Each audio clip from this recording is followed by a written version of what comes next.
오늘 함께 나눌 말씀입니다. 누가복음 10장 29절에서 37절까지의 말씀입니다. 우리 함께 교독하시겠습니다. 누가복음 10장 29절에서 37절까지 말씀입니다. 이 사람이 자기를 옳게 보이려고 예수께 여짜오되 그러면 내 이웃이 누구오니까?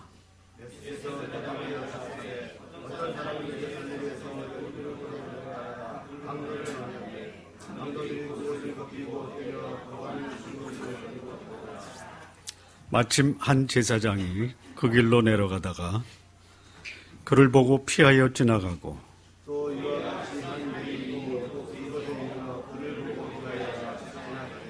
어떤 사마리아인은 여행하는 중 거기 이르러 그를 보고 불쌍히 여겨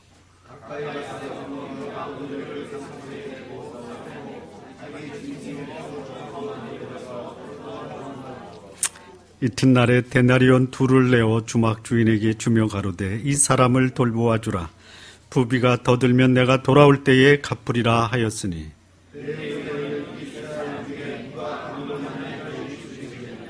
다 같이요. 가로되 자비를 베푼 자니이다. 예수께서 이르시되 가서 너도 이와 같이 하라 하시니라. 아멘. 인간 세상에는 두 가지 법칙이 있는 것 같습니다. 하나는 정글의 법칙, 또 하나는 인간의 법칙. 정글의 법칙이라 하면 강한 자가 약한 자를 지배하는 세상입니다. 강한 자만이 살아남는다. 이 역사를 돌이켜보면요, 역사의 암흑기는 정글의 법칙에서 역사는 어두움을 가져왔습니다. 칼 막스, 아돌프 히틀러, 이 사람들에게 가장 강력한 영향을 준 사람이 누구냐? 정글의 법칙이라는 책을 만든 종의 기원의 저자 찰스 다윈입니다. 다시 말하면 강한 자만이 살아남는다. 그보다 좀 오래된 사람입니다. 힘이 없으면 통치가 어렵다. 통치를 위해서는 힘을 써야 된다.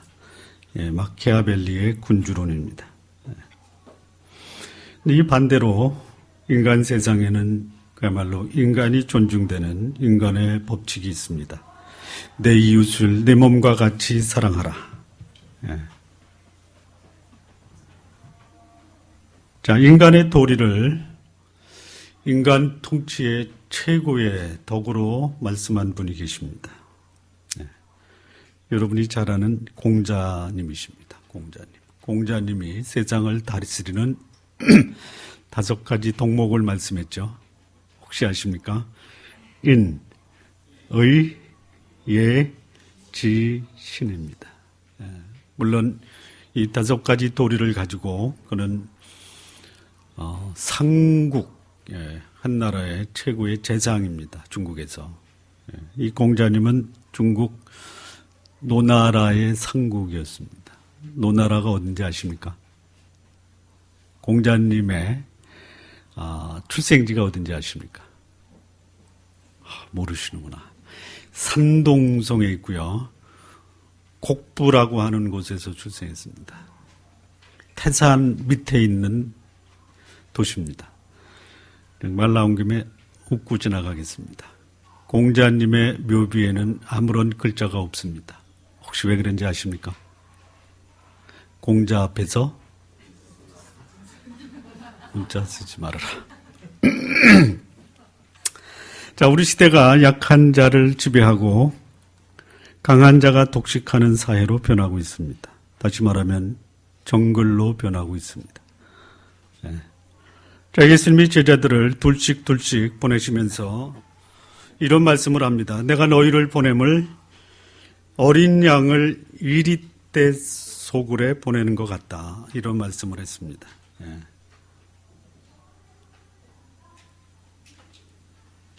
자, 이 본문에는요, 우리가 읽은 본문은 누가 이웃인가라는 질문에 대해서 예수님이 강도 만난 사람의 비유를 들어서 말씀을 하십니다. 이 비유의 말씀을 다시 한번 정리하면 어떤 사람이 예루살렘에서 여리고로 내려갑니다. 내려가는 도중에 강도를 만납니다.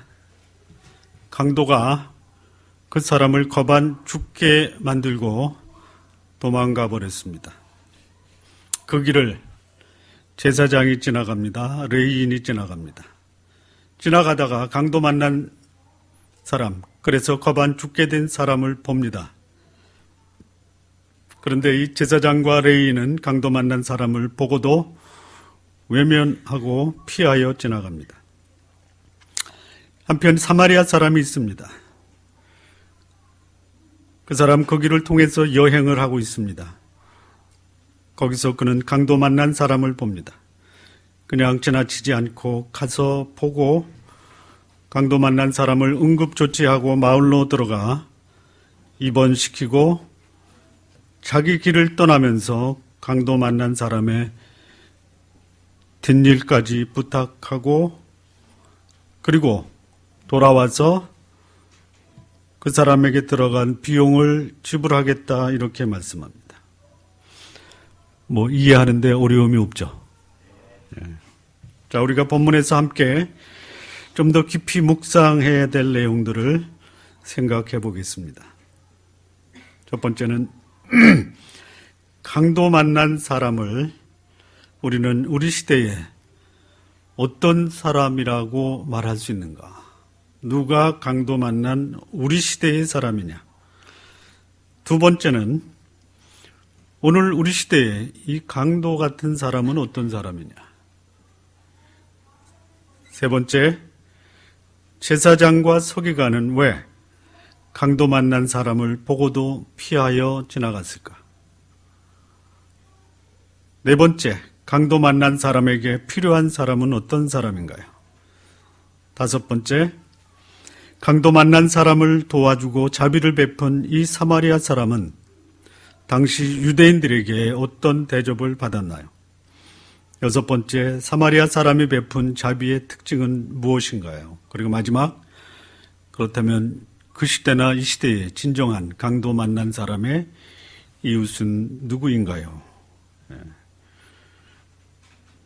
여러분들에게 시간을 주고 5분 동안 묵상해서 답을 쓰게 할까요? 아니요. 준비된 거 그냥 말해주세요.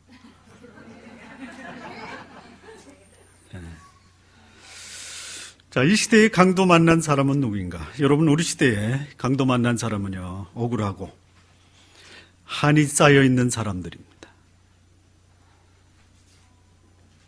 사람들 때문에 억울하고 가슴이 아파 응어리를 갖고 사는 사람들이 이 시대에 많습니다.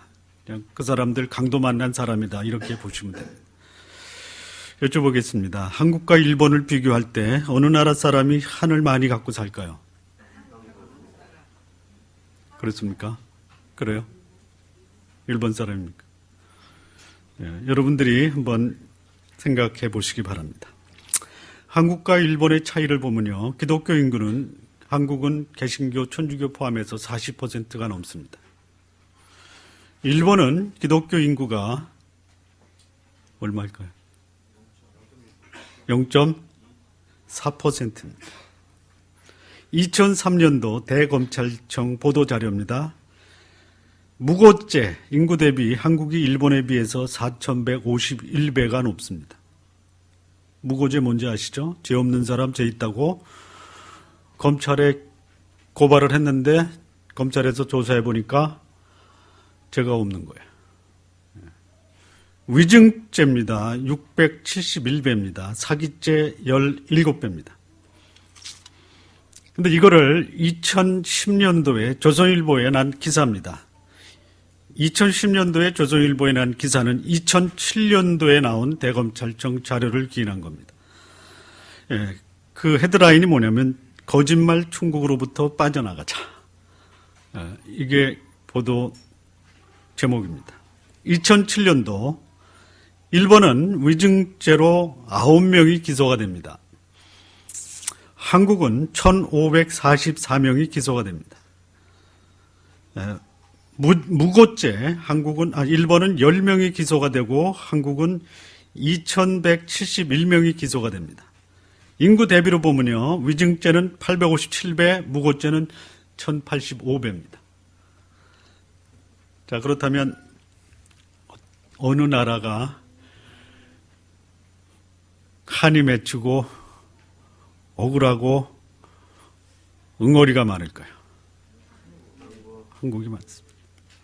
여기저기에 억울한 사람들로 가득 차 있어요. 마치 강도 만난 사람처럼 삶을 포기한 채 주저앉아 있는 사람들이 요소요소에 널려 있다라는 것이에요. 제가 페이스북에 어떤 사람이 강도 만난 사람일까요? 여러분의 의견을 구합니다. 피드백이 들어왔습니다. 모함당하고 술수에 빠져 사업을 빼앗긴 사람들, 가머니설에 속아 재산을 잃어버리고 쫓겨난 사람들, 기득권을 지키려고 사람들의 욕심으로 인해 인격과 인권이 박탈당한 사람들, 종교계의 이단적 집단에 의해 신앙과 정상적인 가족관계와 인간관계가 깨어진 자들, 자신의 욕망과 욕심을 채우려는 자에 의해서 버림받은 자들, 다 강도 만난 사람들입니다. 혹시 여러분은 강도 만난 적이 없습니까? 두 번째 질문입니다. 이 시대의 강도들은 누구인가? 여러분, 예수님께서 우리 시대의 현상을 가리켜 이리때가 우글거리는 소굴이다 이렇게 말씀합니다. 다시 말하면 강도들이 요소요소에 진을 치고 있어요. 예수님 당시에 예수님이 성전에 들어가셨습니다. 그랬더니 거기 강도들이 우글거리는 거예요. 여러분, 강도들이 우글거리는 장소를 뭐라고 그래요? 강도의 소굴 또는 강도의 굴혈이라고 했습니다. 누가복음 19장 46절을 보면요, 저희에게 이르시되 기록된 바 내 집은 기도하는 집이 되리라 하였거늘 너희는 강도의 굴혈을 만들었도다 이렇게 말씀합니다. 요한복음 2장에는 이 성전을 예수님이 들어가서 보고 거기에 양을 파는 사람, 동전 바꾸는 사람, 비둘기 파는 사람, 그들을 보고 예수님이 채찍으로 또는 그 책상을 뒤집어 엎으면서 내 집이 시장 바닥이냐라고 호통을 주셨습니다. 여러분, 성전이 강도의 굴혈이 됐으면 성전 밖은 어때요?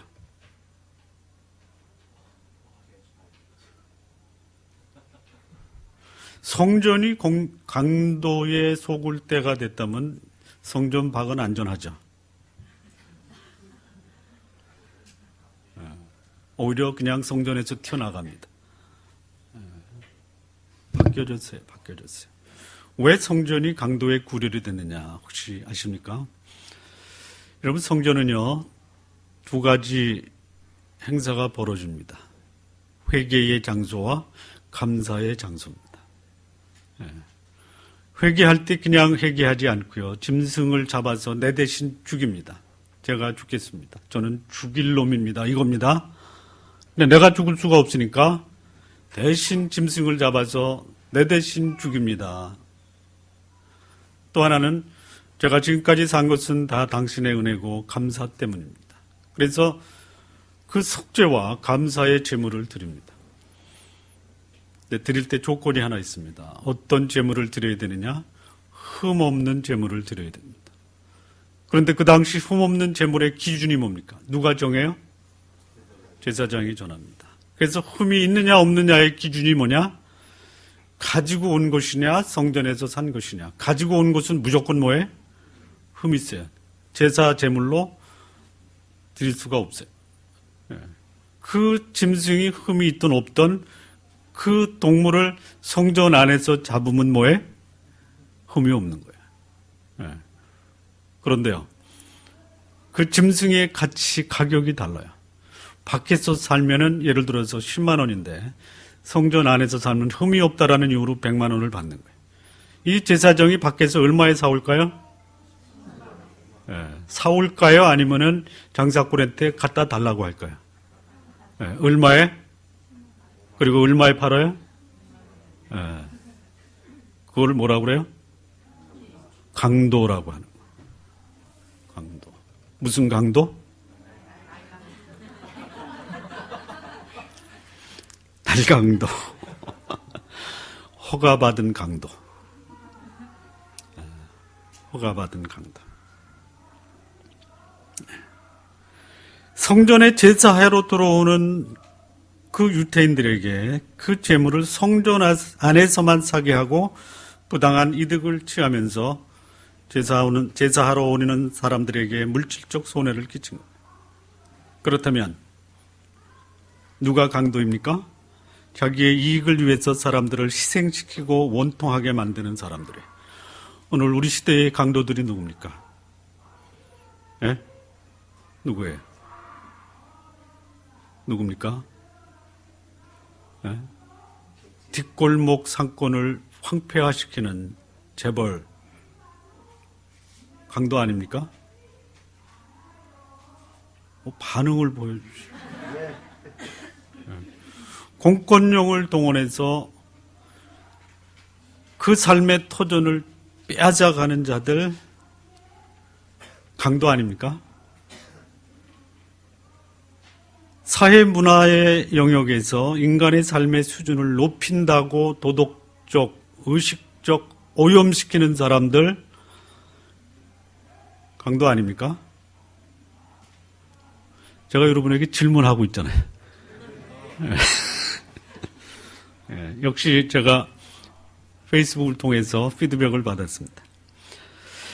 육신적 욕심을 위해서 다른 사람의 권리와 재산을 부당하게 취득하는 사람들, 가문이설로 정상적인 사람을 혼란시켜 가정 재산에 손상을 끼친 자들, 기득권을 지키려고 바르고 참된 사람을 음해하는 자, 첨단 기술을 이용해서 개인과 기업의 재산, 사업에 치명적인 해를 끼친 자, 보이스 피싱. 여러분, 저도 당해봤어요.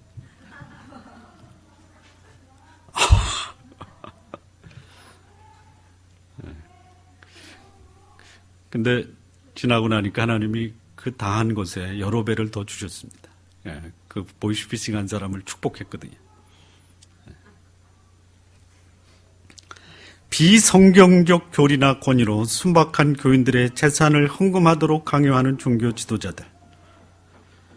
이런 피드백도 들어왔습니다. 불결한 문화를 양산시키는 영화나 드라마 제작자들. 야동 만드는 사람입니다. 부끄러운 커밍아웃을 정당화시키기 위해서 유사한 사람들을 부추기는 사람들. 이거 다 강도. 우리 사회에 마치 광명의 천사의 얼굴을 하고 있는 수많은 강도들이 우리들의 인격과 인권을 짓밟고 있다라는 것이.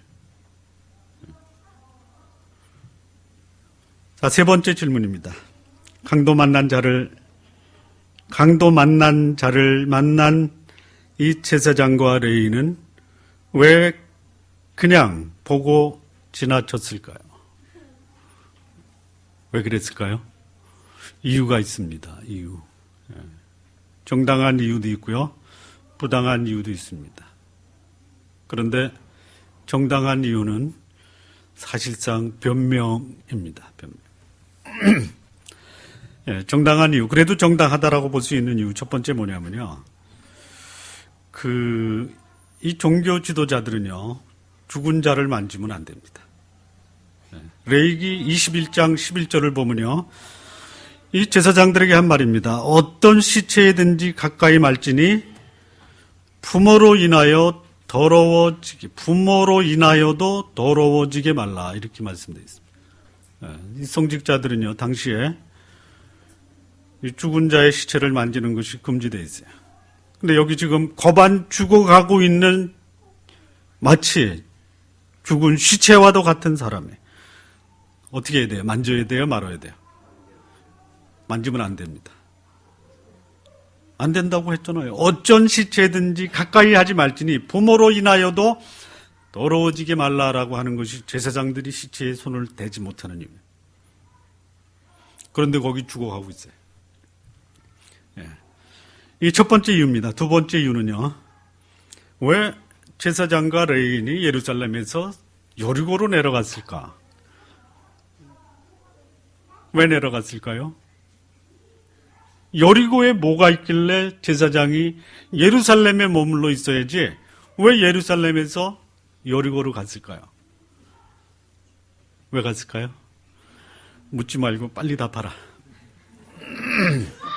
네.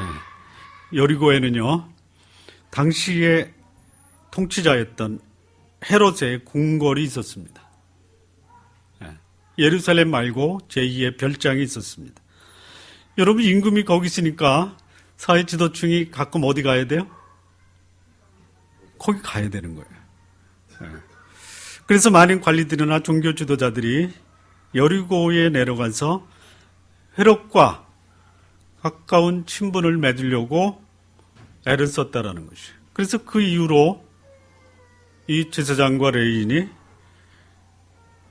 여리고에 내려가고 있었습니다. 어쩌면 특별한 임무, 아마 왕의 잔치에 제사장을 초청해서 축복 기도를 맡겼는지도 몰라요. 그러니 지금 내가 왕의 초대 자리에 가서 그 성례를 집전해야 되는데 죽은 자를 만지고 가면 안 되잖아요.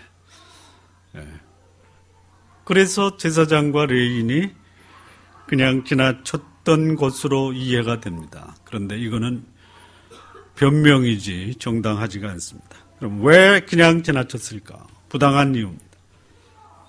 이거는 이유가 안 되는데 부당한 것이에요. 여러분, 만약에 이거 유추하는 것입니다. 성경에 안 나옵니다. 이런 이유 것이다 라고 생각을 해본 거예요. 그 제사장과 레위인이 그 내려가는 그 길에 고관 대작과 수많은 무리가 함께 가고 있었다라고 생각해 보세요. 그러면 제사장이 그냥 지나쳤을까요? 가서 도와주는 척이라도 했을까요? 했겠죠. 그러니까 왜 안 했을까요? 보는 사람이 없었어요. 제사장, 레위인, 서기관들의 특징이 뭡니까? 위선과 형식이에요. 봐주는 사람이 없어요. 여러분은 봐주는 사람이 없어도 이것은 내일이다 해서 굳은 일이 있으면 나서서 하십니까? 봐주는 사람이 없으면 그냥 지나치십니까?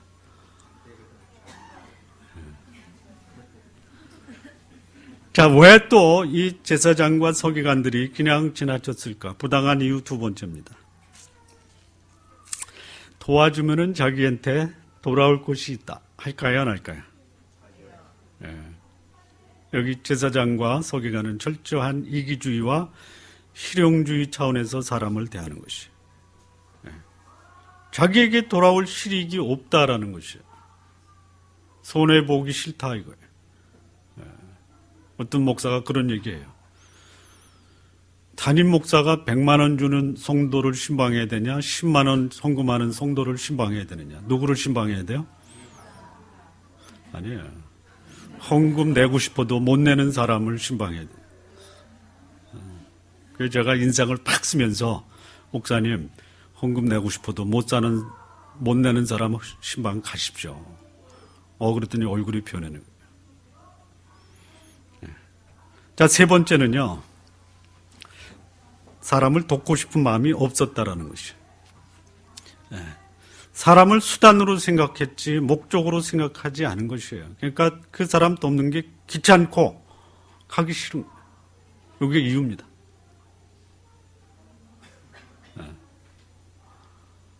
이 종교자들의 모습에서 참 씁쓸한 모습을 보게 됩니다. 강도 만난 자의 이웃이 이 제사장과 레위인, 소위 종교 지도자들이 되어야 되는데 여기 제사장과 레위인은 강도 만난 자의 이웃이 되지 못했습니다. 자, 그렇다면 네 번째 질문입니다. 강도 만난 자에게 필요한 사람은 어떤 사람일까요? 자, 이렇게 생각해 보십시오. 입장 바꿔서. 내가 강도를 만나서 거반 죽게 되었다. 나에게 필요한 사람이 어떤 사람일까요? 어떤 사람일까요? 이런 사람입니다. 죽게 된 상황에서 응급조치를 하고 병원으로 데려가는 사람이죠. 이런 사람이 필요한 것이에요. 내가 원통하고 마음에 한이 쌓이고 응어리가 졌을 때 나에게 어떻게 해주는 사람이 필요한가를 보면 알 수 있어요. 정서적인 공감, 구체적인 필요를 제공해주는 사람, 함께 있음으로 위로가 되는 사람, 이게 강도 만난 사람이 필요로 하는 사람입니다. 고통스러운 자신의 현실을 마음 아파하면서 공감해주는 사람이 강도 만난 사람에게 필요한 것입니다. 자, 여기 사마리아 사람이 등장합니다. 사마리아 사람. 자, 그런데 이 사마리아 사람, 그 당시에 유대인들에게 어떤 대접을 받았는가를 이해하는 것이 또 필요합니다. 이 강도 만난 사람, 그를 돌보고 치료한 사마리아 사람들을 유대인들은 매우 기분 나쁘게 생각했어요. 아주 나쁜 감정을 가지고 있었습니다. 그러다 보니까 유태인과 사마리아 사람은 적대적 관계였어요. 이유가 두 가지입니다. 이 먼저 유태인들이 그 사마리아 사람들을 멸시하고 그들을 학대한 것이 무슨 이유냐? 분열 왕국 시에 북쪽 이스라엘이 먼저 아수르에게 멸망당합니다. BC 732년에 북쪽 이스라엘이 아수르에 의해서 멸망당합니다. 그때 아수르가 이 북쪽 이스라엘 사람들을 다 강제로 이주시킵니다. 거의 다 잡아가고요. 일부 남겨놓고 그쪽 사마리아 지역에 아수르 사람들과 다른 이방 나라 사람들을 이주시켜서 섞어버립니다. 그래서 순수 이스라엘의 혈통을 지키지 못하고 더럽혔다. 이게 첫 번째 이유입니다. 두 번째, 유태인과 사마리아 사람이 앙숙이 된 이유는요. 두 번째 이유입니다. 유다가 바벨론의 포로가 돼서 돌아옵니다. BC 605년에 포로가 되고 BC 536년에 바벨론에서 기환이 되면서 스룹바벨을 중심으로 예루살렘 성전 건축이 시작이 됩니다. 그때 경제적으로 어려웠던 유태인들이 사마리아에 가서 예루살렘 성전 건축에 재정적 도움을 청합니다. 그때 사마리아 사람들이 일거에 거절을 합니다.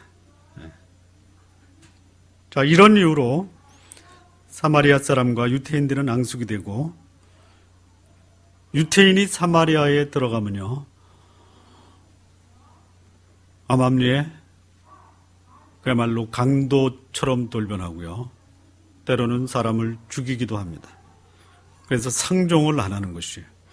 여러분 기억나십니까? 예수님이 사마리아로 통과해서 수가성 우물가에 앉을 때 사마리아 여자가 나와서 물길로 나오죠. 물을 달라고 하니까 그 여인까지도 유태인 남자를 경계하고 배척했습니다. 당신이 유대인으로서 어떻게 사마리아 여자인 나에게 물을 달라고 하십니까? 우리 서로 모르는 체 하는 게 정상이 아닙니까? 이런 뜻이에요. 그래서 유태인들이 유대에서 갈릴리로 내려갈 때 사마리아를 통과하지 않고 요단강을 건너서 그 동쪽으로 지나서 다시 요단강을 건너서 갈릴리로 가는 그런 일입니다. 그런데 여기 이 사마리아 사람이 어디에서? 유다 지방에서 강도 만난 유대인을 도왔다라는 것이요. 굉장한 아이러니입니다. 아이러니. 자, 그러면 이 사마리아 사람이 베푼, 유태인에게 베푼 이 자비가 어떤 특징을 지니고 있을까요? 적어도 자비를 베풀려면 이 정도는 베풀어야 된다. 33절에서 35절을 좀 보시겠습니다.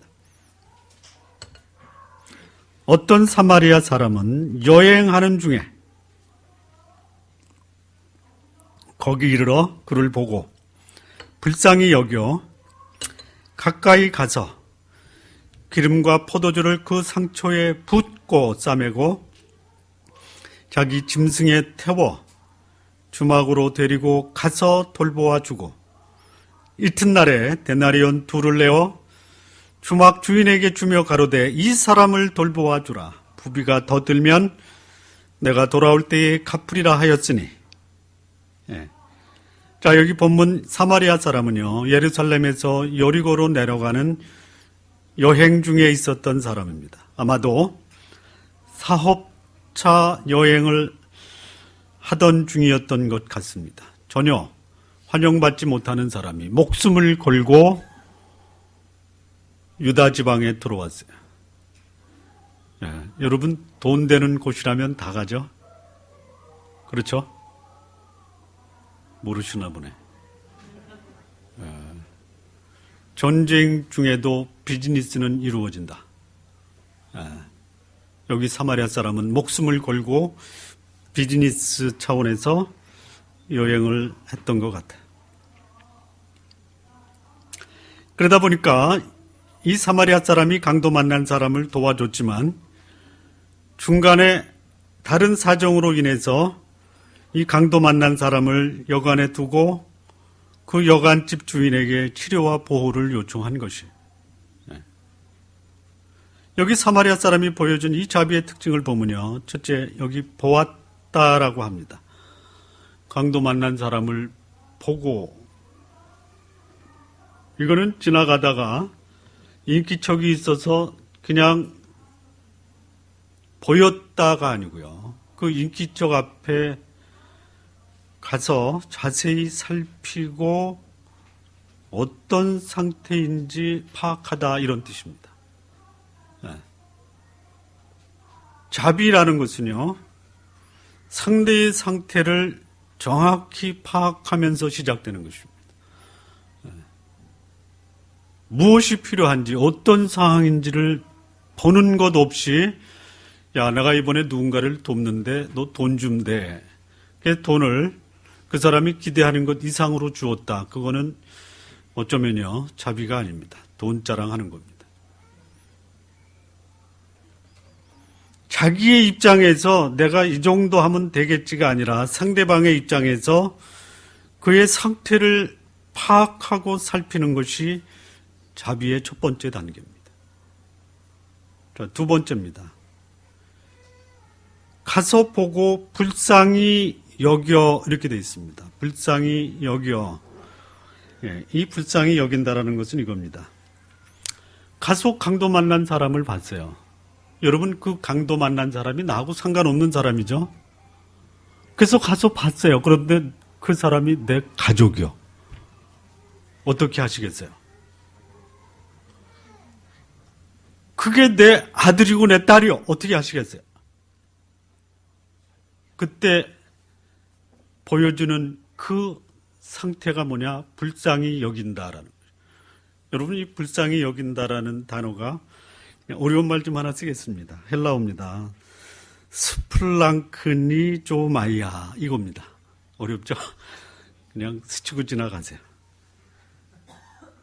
이게 뭐냐면요, 어떤 사람이 공경에 처해 있을 때 그 모습을 보고 경련을 일으키며 심장이 오그라들다라는 거죠. 네.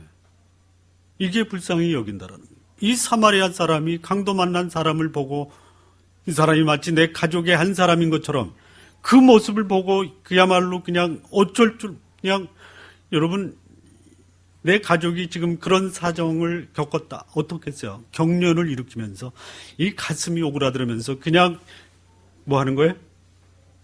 그냥 졸도하는 거예요. 혼절해버리는 거예요. 이게 자비의 모습이에요. 다시 말하면 정서적으로 같은 마음을 갖는 것. 죽어가는 강도 만난 자를 마치 자신의 심장이 오그라지는 듯한 아픔을 가지고 대하는 것. 여기 불쌍히 여긴다라는 것은 단순히 참 안 됐다, 이것이 아닙니다. 나의 아픔, 나의 고통으로 받아들이는 것. 자비는 이런 성격을 가지고 있습니다. 세 번째입니다. 불쌍히 여겨서 이 사마리아 사람이 강도 만난 사람에게 가까이 갑니다. 가까이 갑니다. 예, 내 가족의 일원으로 그 사람을 보고 이 가슴이 오그라드는 그 아픔을 경험했을 뿐 아니라 그 사람을 어떻게 했냐면요. 가까이 갑니다. 여러분 가까이 갔다. 쉽게 이해하기 위해서요. 어떤 예를 들을까 고민하다가 이런 예가 적절하더라고요. 아름다운 청년과 아름다운 처녀가 한 밤을 한 방에서 같이 지냈습니다. 어떤 일이 벌어질까요?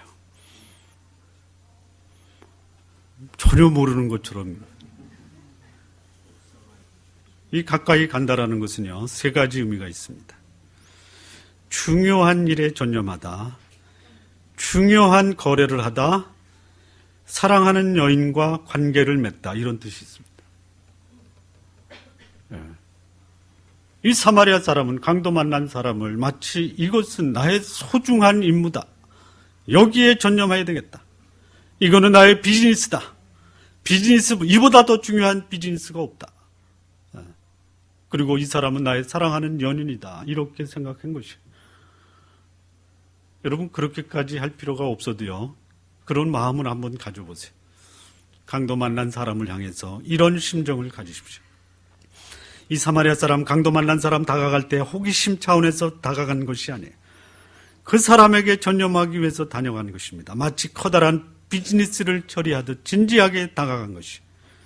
사랑하는 여인을 대하듯 이 사람은 강도 만난 사람을 참으로 애틋하고 사랑스러운 마음으로 다가간 것이. 네 번째입니다.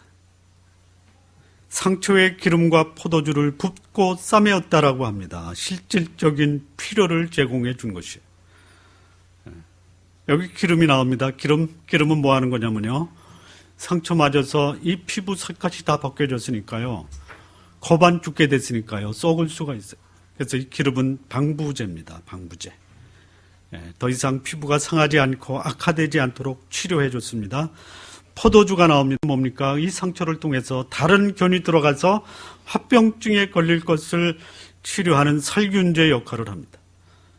이 사마리아 사람 구체적으로 폭행으로 죽어가는 사람을 치료하고 회복시키는 데 주력했습니다. 다섯 번째입니다. 주막으로 데려갑니다. 주막. 길바닥에 쓰러져 죽어가는 이 사람 임시 거처로 안내해 줍니다. 회복하고 보호해 주는 것이. 그리고 여섯 번째, 자신이 직접 돌보아 줍니다. 자신이 직접 돌보아 줍니다. 이 돌보아 주다라는 단어가 헬라어로 에피멜로라는 단어인데요. 여기서 나온 그 성품의 중요한 덕목이 뭐냐면 배려. 배려가 뭡니까? 사랑과 관심을 갖고 보살펴 주는 것. 이게 배려입니다. 이 사람 배려했습니다. 마음을 쏟아 사랑과 관심을 갖고 그 사람이 무엇이 필요한지 채워줬습니다. 그리고 떠나면서 보호자를 세워서 계속 치료해 줍니다. 최소한 이틀의 치료가 필요하다. 그래서 2데나리온을 준 것이에요. 2데나리온. 여러분 2데나리온이 이틀치 임금입니다. 1데나리온은 하루치 임금이에요. 기억나십니까? 포도원에 품꾼을 들여보낼 때 아침 6시에 만나서 내가 오늘 일을 하면 1데나리온을 주겠다 약속하고 들여보냅니다. 그러니까 1데나리온은 하루 일당을 얘기합니다. 여기 이틀치의 일당을 준 것이에요. 이렇게 사마리아 사람이 강도 만난 사람을 돌보아주고 자비를 베풉니다. 자, 이것을 종합했을 때 강도 만난 사람의 진정한 이웃은 누구이냐? 강도 만난 사람의 이웃입니다. 나의 이웃이 아니고요. 나를 필요로 하는 사람이 나에게 기대하는 내 모습이 뭐냐 이거예요.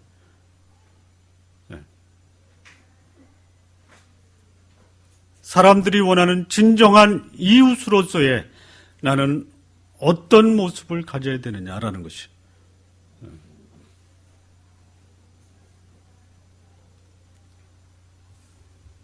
적어도 나를 필요로 하는 사람, 내가 원하는 이웃이 아니라 이 시대의 강도 만난 자의 이웃이 되려면, 그들의 진정한 이웃이 되려면 어떤 자여야 하는가? 첫 번째입니다. 세 가지로 앞에서 사마리아 사람이 보여준 그 모습을 세 가지로 정리를 하겠습니다. 첫 번째요. 상대방의 마음을 읽을 줄 아는 공감, 인지, 능력을 지닌 사람입니다. 다시 말하면 아픈 사람의 상태를 파악하고 그들의 마음과 함께 그 마음을 나누어 줄 수 있는 사람, 공감하는 사람입니다.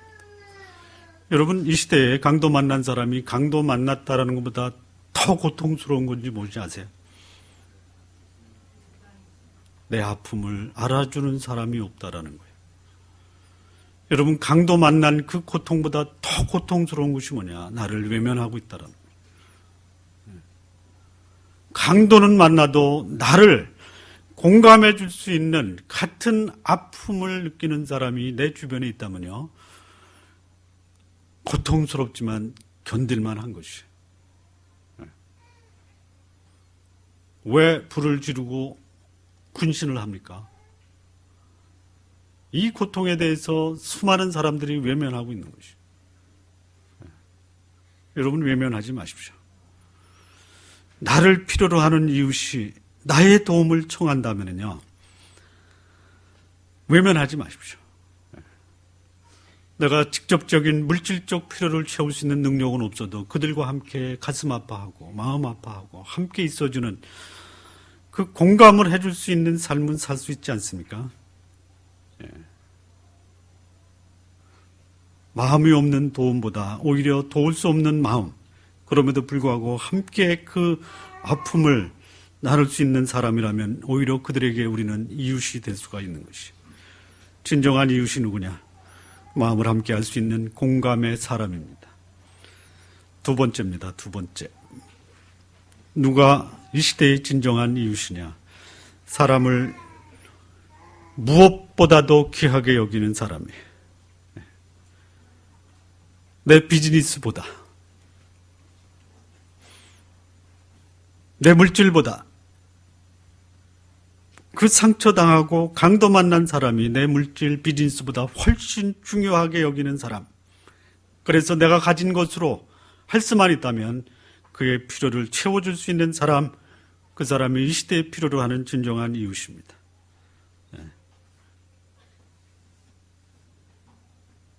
진정한 이웃은 구체적인 도움까지도 주겠다라고 하는 사람이에요. 여러분, 폭행당해 죽어가는 사람에게 그를 살려낼 수 있는 것은 그의 아픈 상처를 치유하는 것입니다. 남의 것으로 돕는 것이 아니라 내 것으로 돕는 것이. 그렇다면 진정한 이웃은 누구냐? 자신의 것을 희생하면서 기꺼이 손해보는 것을 받아들이는 사람.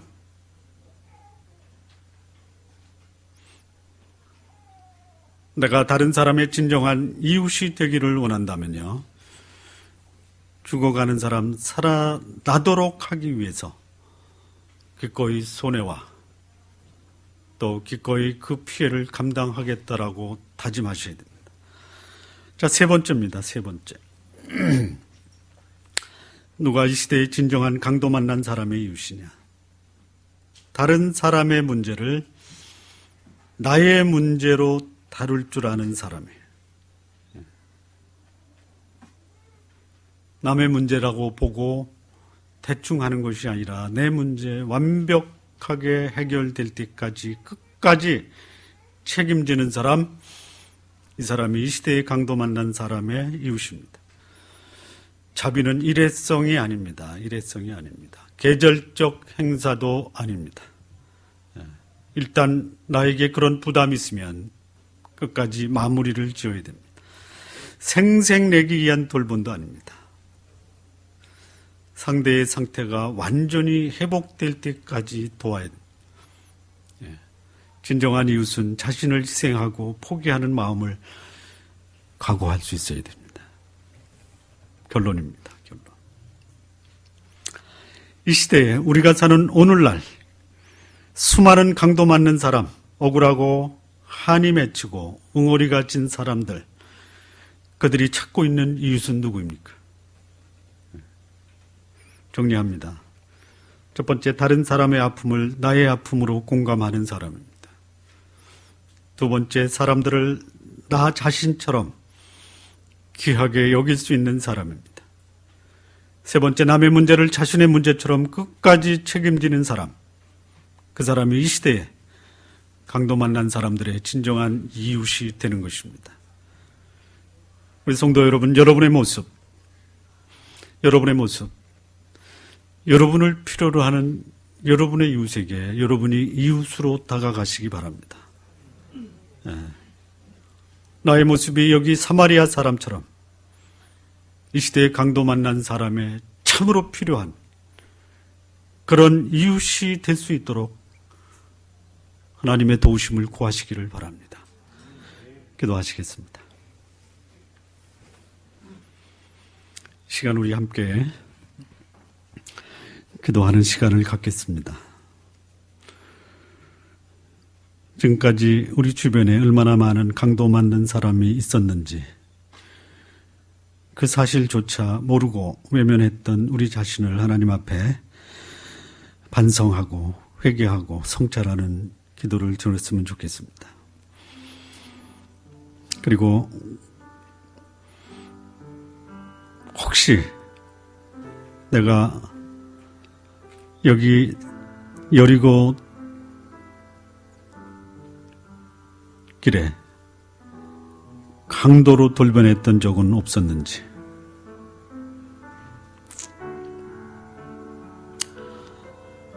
이제부터는 이 사마리아 사람 자비를 베풀었던 이웃의 아픔에 마음을 함께 나누고 구체적인 필요를 채우며 자기를 희생하여 끝까지 이 강도 만난 자를 도왔던 사람, 이 사람의 모습이 나의 삶, 우리의 삶 속에 이루어질 것을 기대하는 마음, 우리 시간 함께 기도하시겠습니다.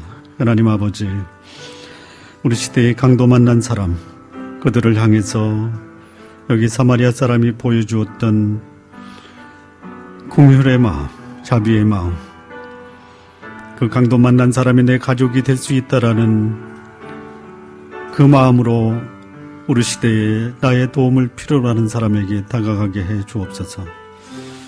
하나님, 어쩌면 내가 강도였는지도 모르는데 내 삶을 돌아보아 강팍하고 완악한 마음을 벗어 여기 자비를 베풀었던 사람의 모습으로 하나님 변해겨 주옵소서. 사마리아 사람이 보여주었던 아프고 상처받은 사람, 고통당하는 자의 마음을 함께 나눌 수 있는 사람이 되게 해 주옵소서. 할 수만 있다면 나를 희생하여 그들의 필요를 채우고 치료될 때까지 나에게 주어진 그 책임을 감당할 수 있도록 하나님 인도해 주옵소서. 이 시대의 진정한 강도 만난 자의 이웃이 어딨냐, 이렇게 하나님이 사람을 찾을 때 제가 여기 있습니다라고 감히 나설 수 있는 사람들로 우리 좋은 나무 교회 성도들이 되게 해 주옵소서. 하나님 아버지, 감사합니다. 우리가 모르고 또 잊고 살았던 여기 아름다운 사마리아 사람, 우리들의 삶 속에서도 그 아름다운 사마리아 사람의 모습들이 회복될 수 있도록 인도해 주옵소서. 예수님의 이름으로 기도합니다. 아멘.